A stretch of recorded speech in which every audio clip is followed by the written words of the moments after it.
Ընտրակաշառք բաժանողները հիմա էլ նոր հանցանք են գործում։ Մարդկանց սպառնում են, թե բա իմանալու եք ում եք քվեարկել, կամ քվեաթերթիկը անպայման կնկարեք դուրս գալուց առաջ, կամ էլ ստիպում են, որ մնացած բոլոր քվեաթերթիկները դուրս բերեք, որ տեսնեն, հաստատ իրենց ուզած ուժին եք քվեարկել։ Չէ, սիրելի ժողովուրդ, որևէ մեկը նախ իրավունք չունի սպառնալու, եւ երկրորդ այս բոլոր սպառնալիքները սուտ են։ Քվեախցիկում դուք մենակ եք, ու որևէ մեկը իրավունք չունի տեսնել, թե ինչպես եք դուք քվեարկում։ Այ որ ասում են, թե տեսախցիկ կա, գրիչի վրա նկարահանող սարք կա, երի ժողովուրդ, ստում են, բացարձակապես ստում են, հանկարծ չհավատակ։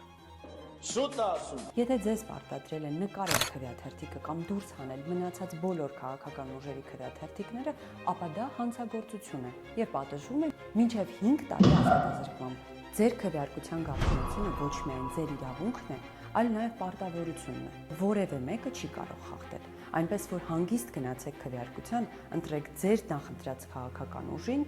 եւ որևէ մեկին որևէ ձևով հաշվետու չլինեք երբեք։